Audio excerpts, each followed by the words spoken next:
Vamos lá então, gente. Dando continuidade aqui à resolução das questões, agora a gente vai falar de uma outra molécula orgânica importantíssima, que são os ácidos nucleicos.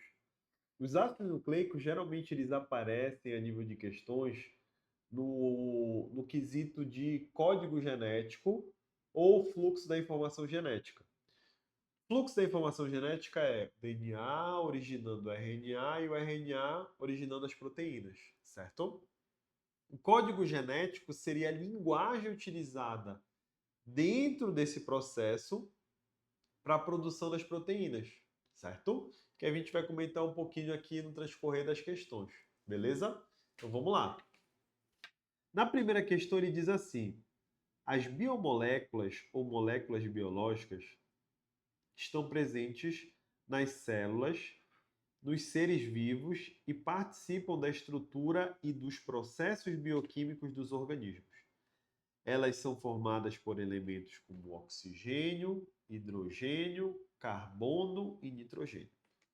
Apenas uma biomolécula é capaz de transmitir a informação genética nos seres vivos. Qual é essa molécula e por que ela possui essa capacidade? Então vamos lá. Os ácidos nucleicos.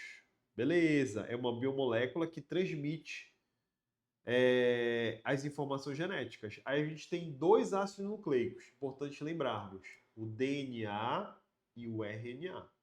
O DNA é produzido pela duplicação e o RNA é produzido pela transcrição, certo?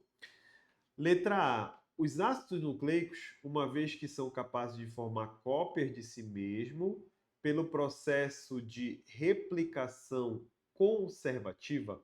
Aí vamos lá.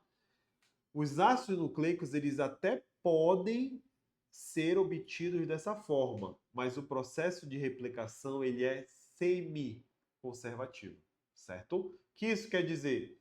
Quer dizer que o DNA ele vai produzir uma cópia de si mesmo.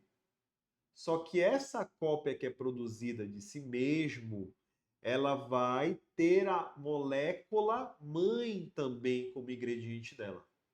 Beleza? Então eu vou ter uma dupla. Essa dupla hélice vai ter cada fita surgindo. E entremeado na origem dessa fita mãe, nós vamos ter a origem da fita filha. Ou seja, a molécula mãe foi utilizada como fonte para a origem das moléculas filhas. Esse processo é semi-conservativo, porque foi conservada a molécula originária, que a gente chama de molécula mãe. Ok? B. Proteínas, uma vez que os aminoácidos que o compõem apresentam complementariedade. Não. No caso aqui, ser complementar significa que eu vou ter a ligação entre as fitas. DNA, por exemplo. DNA eu vou ter adenina com timina, citosina com guanina. Elas são fitas complementares, elas se ligam, tá? Os príons, que são proteínas infectantes. Não. Príons são proteínas infectantes. Elas têm a capacidade de se autoduplicar, se autorreplicar, porém, elas não vão ter essa finalidade de transmissão de características genéticas, certo? D. Os ácidos nucleicos e a sua complementariedade de bases, os quais fazem uma purina parear com uma purina. Aí um ponto importante. Nós temos grupos de bases nitrogenadas, as bases púricas e as bases pirimídicas. As bases púricas, que são guanina e adenina, vão parear com as pirimídicas. A adenina vai parear com a pirimídica, que é a timina. A guanina, que é a púrica, vai parear com a pirimídica, que é a citosina. Então, sempre bases púricas vão parear com bases pirimídicas. Então, nós chegamos à alternativa correta, que é a E, mas vamos ver o porquê ela está correta. Os ácidos nucleicos, uma vez que suas bases são complementares e podem se replicar de forma semi-conservativa. Excelente, certo? Então, o que a gente aprende de importante em relação a essas questões? É que o ácido nucleico ele é uma molécula informacional. Ele é formado pelo DNA e é formado pelo RNA. DNA é quem carrega a nossa informação genética. E para que ele possa multiplicar essa informação e para que ela esteja presente em todas as demais células, é necessário que a replicação seja semi-conservativa. O que isso quer dizer? Quer dizer que sempre será conservada parte da fita originária, que nós chamamos de fita mãe, certo? Então sempre eu vou conservar parte da fita originária, por isso que é chamada de semi-conservativa. Beleza? Outro ponto importante, as bases que formam esse DNA são bases púricas e bases pirimídicas. De maneira geral, todas as moléculas informacionais, no caso DNA e RNA, são formadas por esses grupos de bases. No caso do DNA, eu vou ter uma base exclusiva, que é a timina. No caso do RNA, eu vou ter uma base exclusiva, que é a uracila, certo? Então, se você lê uma questão, está falando de DNA, está falando de RNA, sem utilizar esses termos, identifique pela base nitrogenada. Se tiver timina, é DNA. Se tiver uracila, é RNA. Ok? Vamos para outra questão. A segunda diz assim: a vida surgiu uma vez ou diversas vezes no planeta? Existem basicamente duas correntes opostas de pensamento sobre esse assunto: a contingente e o determinismo. A contingência sugere que, devido às condições tão específicas e raras que proporcionaram um conjunto de moléculas químicas a formar um ser vivo, a vida na Terra teria surgido uma única vez, certo? Já o determinismo indica que a origem da vida, como um evento plural, com certa simplicidade molecular e naturalidade, quanto ao processo e pode ter ocorrido diversas vezes em nosso planeta.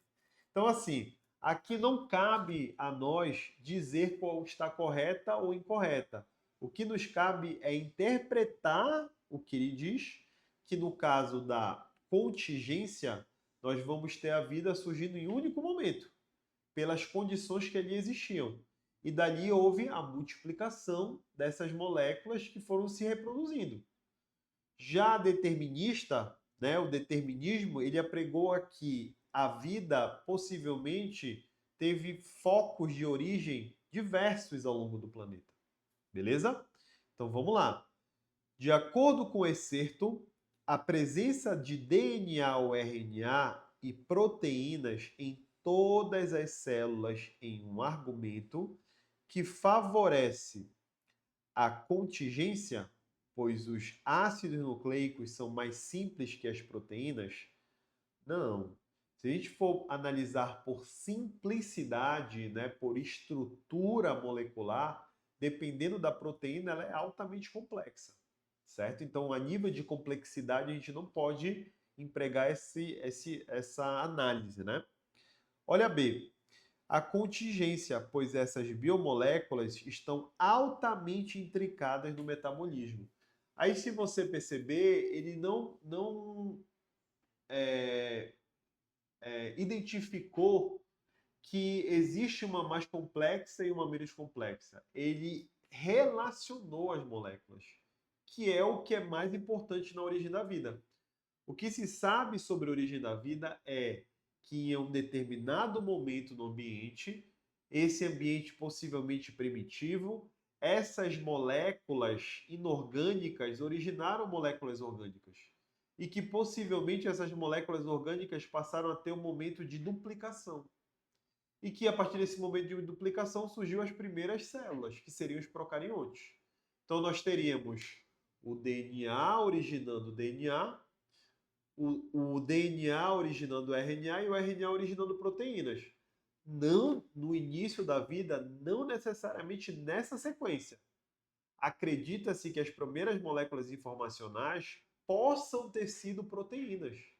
E posteriormente o RNA. E por último o DNA. Então existem várias hipóteses para isso. Mas o que a gente precisa saber? que a relação entre elas foi de fundamental importância para a origem da vida. Por isso que a alternativa B é a alternativa correta. Bora ver o erro das demais. Letra C. O determinismo, pois as proteínas são responsáveis por gerar ácidos nucleicos? Não. Quem gera ácidos nucleicos são os nucleotídeos, que são as moléculas formadoras desses ácidos. Letra D. O determinismo, pois os aminoácidos nucleotídeos são semelhantes? Não. Os aminoácidos são formados por carbono, pelo grupo amino, pelo grupo carboxilo e por um radical. Já os nucleotídeos são formados por fosfato, por açúcar, por base nitrogenada. Então são compostos químicos diferentes. Letra E. A contingência, pois essas moléculas são estruturalmente simples? Não, pelo contrário, elas são moléculas complexas, ok? Então, a alternativa correta, letra B de bola. Vamos lá para a terceira questão. Na terceira, ele diz assim, e um ponto interessante, tá, gente? Essas questões que nós estamos resolvendo são questões que vocês vão receber. Então, o que eu fiz aqui? Até aparece as questões, o número das questões que eu estou analisando com vocês que servem de parâmetro para você analisar as demais. Então fique atento em relação a isso, até para que você tenha, né, esse know-how de conhecimento para você poder resolver as demais questões, ok? Na sexta, lá do material de vocês, diz assim, a transmissão de características hereditárias e o comando e o controle de todas as atividades das células estão diretamente relacionadas aos ácidos nucleicos, substâncias complexas presentes em todos os seres vivos e formada pela repetição de um grupo de moléculas menores, chamadas de nucleotídeos. Assim como os aminoácidos estão para as proteínas, os nucleotídeos estão para os ácidos nucleicos, são monômeros, tá bom? Sobre o tema, conclui-se que, letra A, o número de nucleotídeos que compõem cada fita do DNA ou do RNA é invariável na sua sequência? Não, ele vai variar. Vai depender da quantidade em cada molécula de DNA, certo? O açúcar participante da estrutura do ácido nucleico é uma pentose? Perfeito. Lembra que o ácido nucleico é formado pelo nucleotídeo e o nucleotídeo ele vai ter a pentose como açúcar. Se essa pentose for de RNA, ela vai ser uma ribose. Se ela for de DNA, ela vai ser uma desoxirribose, certo? Então a alternativa B de bola está correta. Bora ver o erro das demais. O nucleotídeo é formado pelo grupo alfa-cetamina. Não. O nucleotídeo, pessoal, ele é formado pelo fosfato, pelo açúcar e pela base nitrogenada. Ok? Letra D. Citosina, guanina e adenina são bases nitrogenadas comuns à totalidade dos ácidos nucleicos? Um erro. A timina é exclusiva do DNA. Então, ela não está em RNA. Então, ela não está em todos. Ok? Letra E. O RNA é constituído de 2 filamentos emparelhados, de nucleotídeos, enquanto o DNA possui uma fita cadeia simples? Não, é o contrário. DNA é fita dupla, geralmente, com exceção de alguns vírus, e o RNA ele é fita simples, geralmente, com exceção também de alguns vírus. Vamos lá. Lá na sétima questão do seu material, o que a gente tem? Os ácidos nucleicos são macromoléculas poliméricas compostas pela ligação de vários nucleotídeos. Cada nucleotídeo é formado por um fosfato, um monossacarídeo do tipo pentose e uma base nitrogenada. Existem 2 principais tipos de ácidos nucleicos, o DNA e o RNA.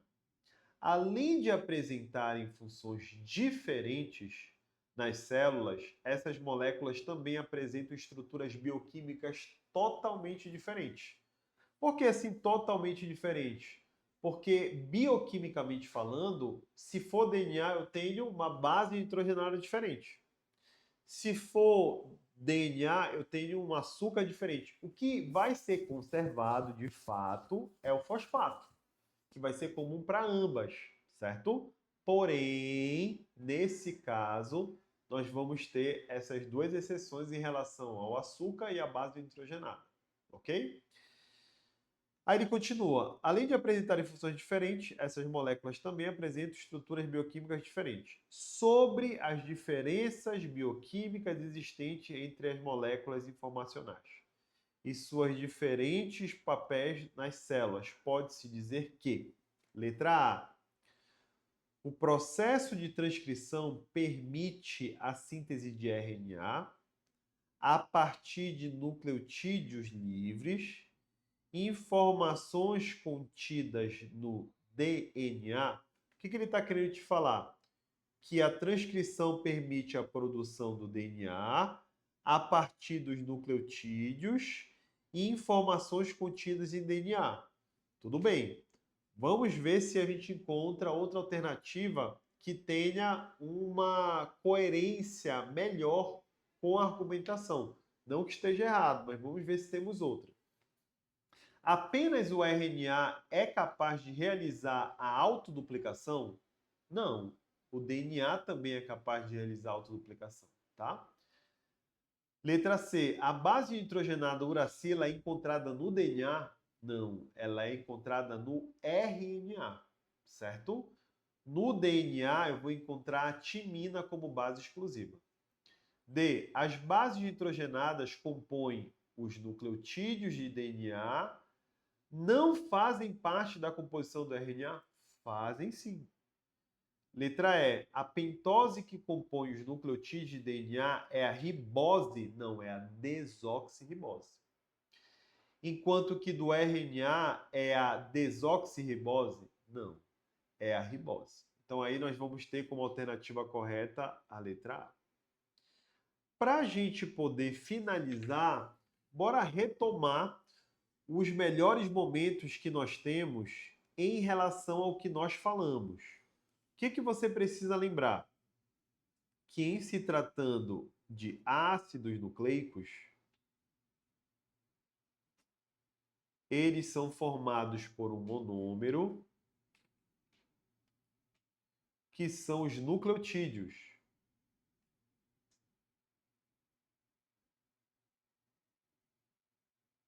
Nucleotídeos. Fechou? E esses são o DNA e o RNA. Reparem que eu coloquei o DNA originando o RNA justamente porque o DNA origina o RNA por meio da transcrição, certo? Em eucariontes, como as nossas células, dentro do núcleo. Em procariontes, no citoplasma. Esse RNA, por sua vez, vai ser traduzido em proteínas. Beleza? Lembrar que o DNA ele tem como base exclusiva, base nitrogenada, a timina, que é o T. E o RNA ele tem como base exclusiva a uracila. Lembrar que o DNA e o RNA eles são formados pelo fosfato, são formados pela base pela pentose, que é o açúcar. Aí lembrar, ribose. A ribose, ela é do RNA. E a desoxirribose é a do DNA. E a gente vai ter a base nitrogenada. Agora sim. A base nitrogenada, ela pode ser de 4 tipos. A adenina, a timina, a citosina e a guanina no DNA. Ela pode ser a uracila, a citosina, a guanina e a adenina no RNA, certo? Então, ficar atento em relação a esse tipo de situação que as questões podem ser apresentadas nas provas e principalmente nesse fluxo de informação. DNA produz DNA, autoduplicação semiconservativa. DNA produz RNA por meio da transcrição e o RNA produz proteína por meio da tradução, ok? Então é isso, pessoal. Até outro momento.